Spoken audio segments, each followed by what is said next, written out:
Helpful for life. So when it comes to scrambled eggs, there's actually a lot more methods to cook it than you may realize. And if you go online, you'll see all sorts of different ways. However, today I'm going to tell you about 3 ways that I personally have cooked scrambled eggs. So the first way was actually the way I learned growing up, and it involves basically cracking eggs into the pan, scrambling it in the pan, and cooking them that way. The second way, and this way it kind of changed my opinion on scrambled eggs, is the low and slow method, which gives a very different result. And then the last way I actually learned within the last few years, and some people call it the Gordon Ramsay method. I'm not sure he actually invented it, but he definitely popularized it with some of his online videos.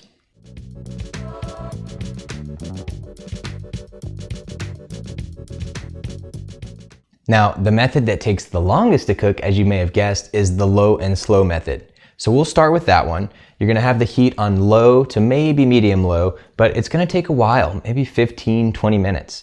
Now, the low slow method is gonna create really small curds, which is gonna give the finished eggs almost a custardy type feel. Now, once those are almost done, I'll start cooking the other methods because those only take a couple of minutes, and I'm gonna try and get them all to finish around the same time so we can compare them. So let's get started. First, I'll turn that pan onto kind of low, medium, low, get it heated up, and I'll plop in some butter. Now, I put in about a tablespoon or so of butter, and I'm cooking 2 eggs in here. It's kind of up to you how buttery you like your eggs. Some people like more, some people like less. And of course, if you've cooked any bacon or sausage or something like that, that's a great thing to use as your grease to get a little extra flavor in those eggs. So you may have noticed that I actually have the eggs already mixed together over here. Now, one point of contention with eggs is whether or not you should salt them before or after cooking. Well, what happens when you add salt to the eggs is it can actually denature the proteins, which leads to a more tender egg. Now, when it comes to scrambled eggs and omelets, this is what you're looking for. So ideally, you actually whip the eggs with a whisk to incorporate some air, and then sprinkle in that salt and let it sit about 15 minutes before you're ready to cook. So that's what I've done with these 2 here. And the third method, where it's just crack them right in the pan, we'll do that live. So you don't need to let that butter melt all the way. So you can just pour in your eggs whenever and just start stirring.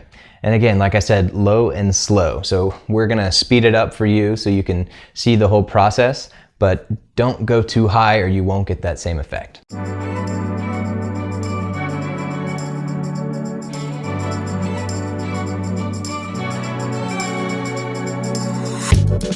So when you're doing the low and slow, you want to make sure to come and stir it at least every couple of minutes.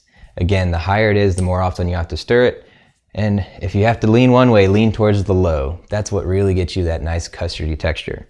So as you stir them, you'll start to see they start to get, done. They start to get a little more firm. And you want to keep stirring them. You may actually argue, I haven't stirred these enough, because you want those curds to be really small. So you don't want to have these big solid pieces or it won't have that same texture.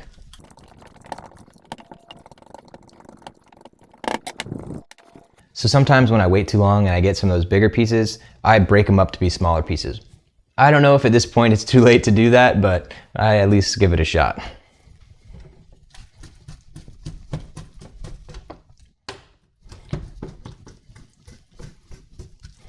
And so you'll see I'm actually taking them off the heat because they look pretty much done. And once they get, you can see the eggs kind of look moist. Once they start looking a little more dry, that means they're kind of getting a little more done. So you can see here what they look like.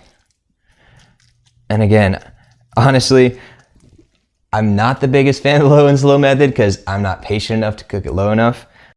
But it's gonna take a while, maybe 15-20 minutes.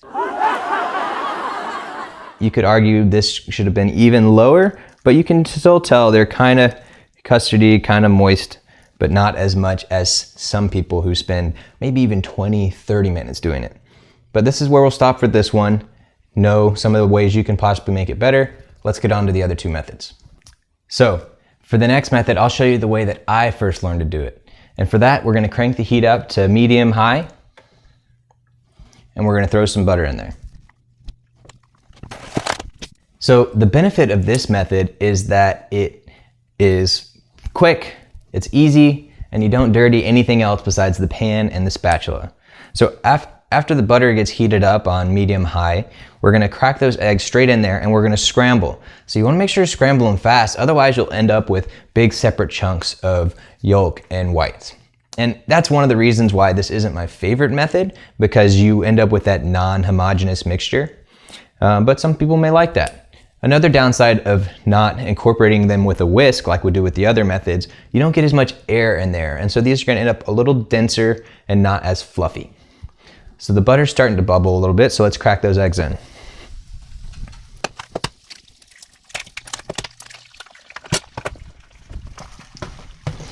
So you just break the yolk with your spatula and start to stir them. So you can see there's already some whites that have hardened. And that won't happen if your pan's not as hot, but you can see the pros and cons of this method. And after you've kind of stirred those up, kind of let them sit and let this one cook almost like an omelet. Just kind of spread it into a thin layer on the bottom.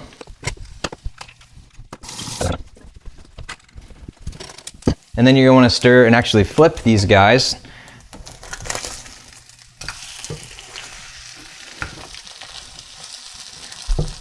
And I let it sit like that for a little bit before I break it up.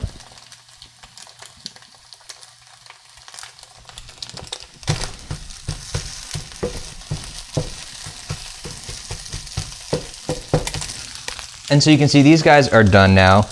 And again, everyone has their preference about how done they are, how moist they are. These are a little on the drier side, but again, fast, easy, one pan, one spatula. For the last method, which we'll call the Gordon Ramsay method, that involves a pan on high heat. And he actually uses a saucepan for his, so we'll do that here. I'm gonna turn off this side and jump to the other side. Now, tip number one when doing this method, turn on the back burner on high. Now, the reason you're gonna do this is because as you're cooking, you're gonna do about 30 seconds on high heat, and then you're gonna pull it off the heat for about 30 seconds. So if your front one is the hot one, you're gonna be reaching over that hot surface and you could either burn yourself or at least it's uncomfortable. Whereas if you have it on the back, it's nice and safe and easy to do. So we're gonna get this pan preheating on high here. I'm gonna throw in a little bit of butter to start. Mostly that's just so we can tell what temperature it is.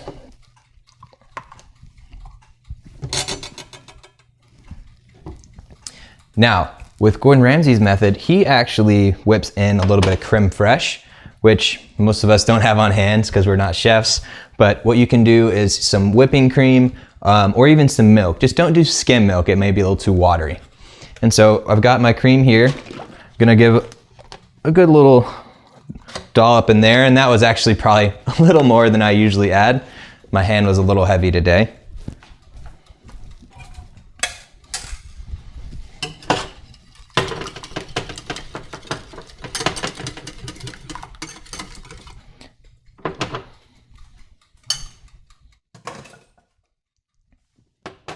And in case you couldn't guess, this is gonna make the eggs more creamy. So this butter's gotten hot, and so now I'm going to actually put in a little bit more butter, and I'm actually gonna put these in with the egg, and I'm gonna use a lot of butter for this one because this is supposed to be really decadent. So I'm using 2, maybe even more than 2 tablespoons here. And it's kind of like a tablespoon for eggs. It's a lot. So by the way, these were all 2 eggs each. So cream, butter, this isn't the healthiest method, but it's very creamy and very tasty. And so I put the butter into here because we want it to melt as we're cooking. So I'll go ahead and dump this into the pot and put that back on the heat.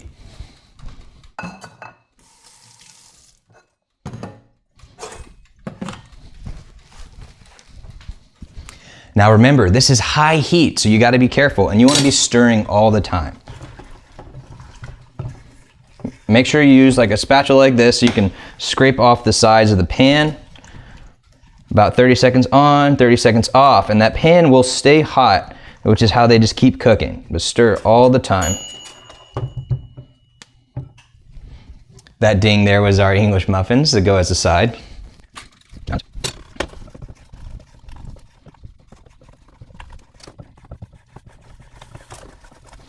Again, just stirring constantly, about 30 seconds on, 30 seconds off, and you can just tell, look at how creamy those look. And actually, this is where Gordon actually pulls his eggs. So we're gonna do that as well, because they've got a nice texture, they're nice and moist, and they are gonna go really well on top of some toast or English muffin or something to give you a little bit of texture contrast.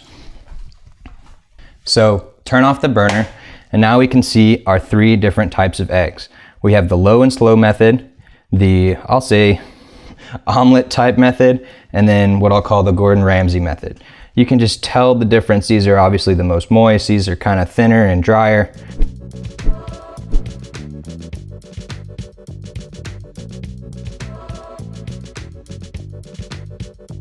But yeah, so there you have it. 3 different ways to cook scrambled eggs. Try them out. Let me know which one you like best.